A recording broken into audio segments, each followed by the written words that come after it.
Hi ನಮಸ್ಕಾರ, ನಾನು ನಿಮ್ಮ ಗಂಗಾಧರ್.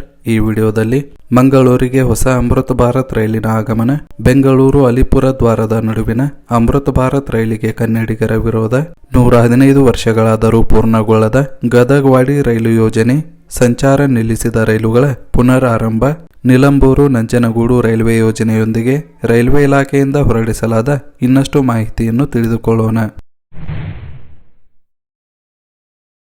ಕೆಎಸ್ಆರ್ ಬೆಂಗಳೂರು ನಿಲ್ದಾಣದಲ್ಲಿ ಫಿಟ್ಲೈನ್ ಪುನರ್ ನಿರ್ಮಾಣ ಕಾಮಗಾರಿಯ ಹಿನ್ನೆಲೆಯಲ್ಲಿ ಕೆಲ ರೈಲುಗಳ ಟರ್ಮಿನಲ್ ಬದಲಾವಣೆ ಮಾಡಲಾಗಿದ್ದು, ಎರ್ನಾಕುಲಂ ಕೆಎಸ್ಆರ್ ಬೆಂಗಳೂರು ಎಕ್ಸ್ಪ್ರೆಸ್ ರೈಲು ಮಾರ್ಚ್ 10ರವರೆಗೆ ಬೆಂಗಳೂರು ಕಂಟೋನ್ಮೆಂಟ್ ಮತ್ತು ಕೆಎಸ್ಆರ್ ಬೆಂಗಳೂರು ನಿಲ್ದಾಣಗಳ ನಡುವೆ ಭಾಗಶಃ ರದ್ದಾಗಿದ್ದು, ಈ ರೈಲು ಕೆಎಸ್ಆರ್ ಬೆಂಗಳೂರು ನಿಲ್ದಾಣದ ಬದಲಾಗಿ ಬೆಂಗಳೂರು ಕಂಟೋನ್ಮೆಂಟ್ ನಿಲ್ದಾಣದಿಂದ ಕಾರ್ಯಾರಂಭ ಮಾಡಲಿದೆ.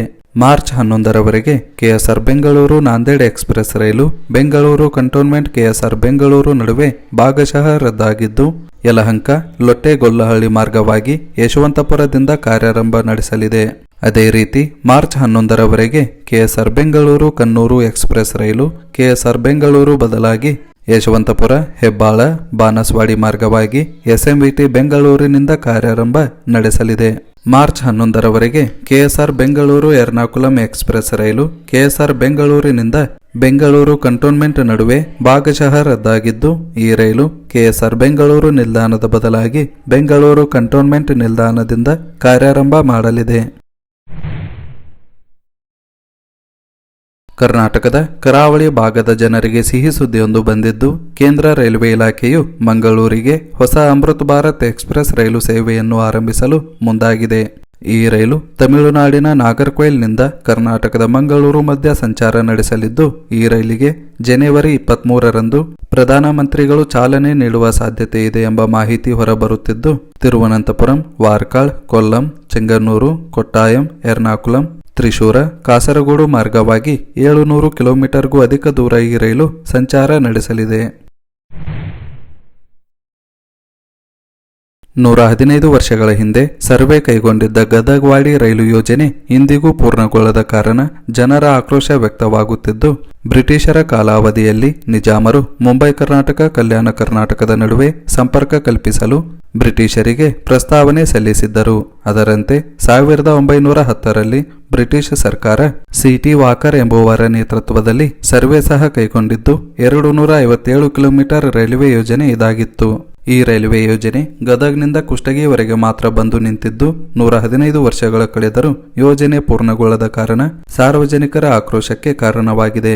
ಗದಗವಾಡಿ ರೈಲ್ವೆ ಯೋಜನೆಯಿಂದ ಕಲಬುರಗಿ ಭಾಗದ ಕಾರ್ಖಾನೆಗಳಿಂದ ಸಿಮೆಂಟ್, ರಾಯಚೂರು ಭಾಗದಿಂದ ವಾಣಿಜ್ಯ ಬೆಳೆಗಳನ್ನು ಗದಗ್, ಹುಬ್ಬಳ್ಳಿ ನಗರಗಳಿಗೆ ಸಾಗಿಸುವ ಉದ್ದೇಶ ಹೊಂದಿದ ಈ ರೈಲು ಮಾರ್ಗ ರಾಜಕಾರಣಿಗಳ ಇಚ್ಛಾಶಕ್ತಿ ಕೊರತೆಯಿಂದ ಮಹತ್ವದ ಯೋಜನೆ ಹಳ್ಳ ಹಿಡಿದಿದ್ದು, ಶತಮಾನಗಳಿಂದ ನಮ್ಮೂರಿಗೆ ರೈಲು ಬರುತ್ತೆ, ಆ ಮೂಲಕ ಉದ್ಯೋಗ ವ್ಯಾಪಾರ ಸೃಷ್ಟಿಯಾಗುತ್ತೆ ಎಂದು ನಂಬಿದ್ದ ಲಿಂಗಸೂರು ಜನರ ಕನಸು ನನಸಾಗಿಯೇ ಉಳಿದಿದೆ.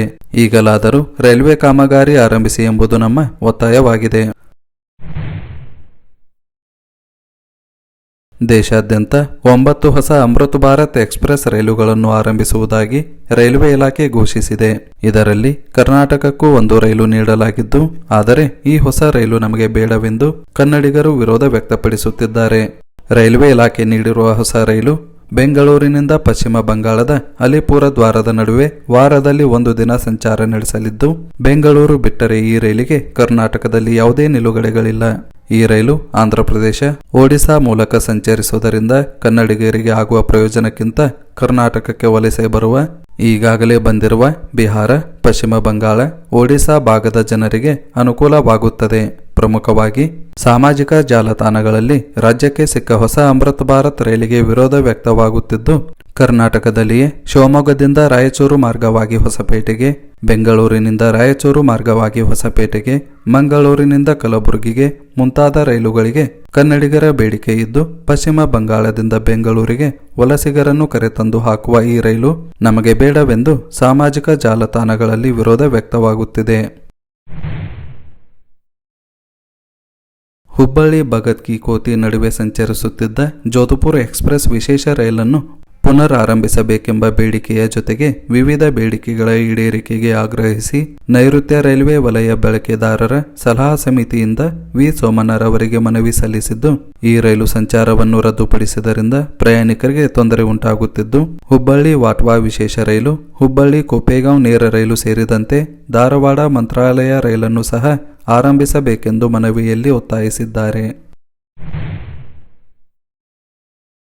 ಮೆಟ್ರೋ ರೈಲು ನಿಗಮದ ದೆಹಲಿಯ ಮಾಜಿ ವ್ಯವಸ್ಥಾಪಕ ನಿರ್ದೇಶಕ ಇ ಶ್ರೀಧರನ್ರವರು ಕೇರಳ ಕರ್ನಾಟಕ ರೈಲು ಸಂಪರ್ಕ ಅಭಿವೃದ್ಧಿ ಹೊಸ ರೈಲು ಮಾರ್ಗ ಯೋಜನೆ ಕುರಿತು ಸಚಿವ ಅಶ್ವಿನಿ ವೈಷ್ಣವ್ ಅವರನ್ನು ಭೇಟಿಯಾಗಿ ಸುದೀರ್ಘ ಮಾತುಕತೆ ನಡೆಸಿದ್ದಾರೆ. ಈ ಬಗ್ಗೆ ಶ್ರೀಧರನ್ರವರು ಅನೇಕ ವಿಚಾರಗಳನ್ನು ಸೂಚಿಸಿದರು ಎಂದು ಸಚಿವರು ತಮ್ಮ ಎಕ್ಸ್ ಖಾತೆಯಲ್ಲಿ ಮಾಹಿತಿ ಹಂಚಿಕೊಂಡಿದ್ದು, ಕೇರಳದ ಮಲಪ್ಪುರಂ ಜಿಲ್ಲೆಯ ನಿಲಂಬೂರು ಮತ್ತು ಕರ್ನಾಟಕದ ಮೈಸೂರು ಜಿಲ್ಲೆಯ ನಂಜನಗೂಡು ನಡುವಿನ ಹೊಸ ರೈಲು ಮಾರ್ಗದ ಪ್ರಸ್ತಾವಿತ ಯೋಜನೆ ಇದಾಗಿದೆ. ವಯನಾಡು ಮೂಲಕ ಹಾದು ಹೋಗುವ ಈ ರೈಲು ಮಾರ್ಗ ಕೇರಳದಲ್ಲಿ ಇದೇ ಏಪ್ರಿಲ್ನಲ್ಲಿ ವಿಧಾನಸಭಾ ಚುನಾವಣೆಗಳು ನಡೆಯುತ್ತಿರುವುದರಿಂದ ಈ ಯೋಜನೆಗೆ ಇನ್ನಷ್ಟು ಮಹತ್ವ ಪಡೆದುಕೊಂಡಿದೆ. ರೈಲ್ವೆ ಯೋಜನೆಗಳಲ್ಲಿ ರಾಜ್ಯಕ್ಕೆ ನ್ಯಾಯೋಚಿತ ಪಾಲು ಪಡೆಯುವುದಕ್ಕಾಗಿ 2003ರಲ್ಲಿ ಹುಬ್ಬಳ್ಳಿಯಲ್ಲಿ ನೈಋತ್ಯ ರೈಲ್ವೆಯ ಪ್ರಧಾನ ಕಚೇರಿ ಅಸ್ತಿತ್ವಕ್ಕೆ ಬಂದಿತ್ತು. ಆದರೆ 2 ದಶಕದ ನಂತರವೂ ಕೆಲ ಜಿಲ್ಲೆಗಳಿಗೆ ರೈಲ್ವೆ ಸೌಲಭ್ಯಗಳು ಮರೀಚಿಕೆಯಾಗುತ್ತಿವೆ. ಪ್ರತ್ಯೇಕ ವಲಯ ಸ್ಥಾಪನೆಯ ಉದ್ದೇಶವೇ ಮೂಲೆಗುಂಪಾಗಿದ್ದು, ಕಳೆದ 10 ವರ್ಷಗಳಿಂದ ಮೈಸೂರು, ಶಿವಮೊಗ್ಗ, ಹುಬ್ಬಳ್ಳಿ, ಬೆಳಗಾವಿ ಜಿಲ್ಲೆಗಳಿಗೆ ಆದ್ಯತೆ ಸಿಕ್ಕಿದೆ. ಆದರೆ ಕಲ್ಯಾಣ ಕರ್ನಾಟಕದ ಜಿಲ್ಲೆಗಳನ್ನು ಕಡೆಗಣಿಸುತ್ತಿದ್ದು, ವಿಜಯನಗರ, ಬಳ್ಳಾರಿ, ಕೊಪ್ಪಳ ಜಿಲ್ಲೆಗಳ ಬೇಡಿಕೆಗಳನ್ನು ಈಡೇರಿಸಬೇಕೆಂಬ ಒತ್ತಾಯ ಹೆಚ್ಚಾಗುತ್ತಿದೆ. ಶೀಘ್ರದಲ್ಲೇ ನಂಜನಗೂಡು ಚಾಮರಾಜನಗರ ವಿಭಾಗದಲ್ಲಿ ಕವಲಂದೆ ರೈಲು ನಿಲ್ದಾಣ ಹೊಸ ಕ್ರಾಸಿಂಗ್ ಸ್ಟೇಷನ್ ಆಗಿ ರೂಪುಗೊಳ್ಳಲಿದ್ದು, ಇದರಿಂದ ರೈಲು ಸಂಚಾರ ವ್ಯವಸ್ಥೆ ಮತ್ತು ಮಾರ್ಗ ಸಾಮರ್ಥ್ಯವನ್ನು ಹೆಚ್ಚಿಸಲು ಇದು ಸ್ವಾಗತಾರ್ಹ ಕ್ರಮವಾಗಿದೆ ಎಂದು ಈ ಭಾಗದ ಜನರು ಅಭಿಪ್ರಾಯ ವ್ಯಕ್ತಪಡಿಸಿದ್ದಾರೆ. ಇದಿಷ್ಟು ರೈಲ್ವೆ ಇಲಾಖೆಯಿಂದ ಹೊರಡಿಸಲಾದ ಮಾಹಿತಿಯಾಗಿದ್ದು, ಮುಂದಿನ ವಿಡಿಯೋದಲ್ಲಿ ಇನ್ನಷ್ಟು ಮಾಹಿತಿಯೊಂದಿಗೆ ಮತ್ತೆ ಸಿಗೋಣ. ಧನ್ಯವಾದಗಳು.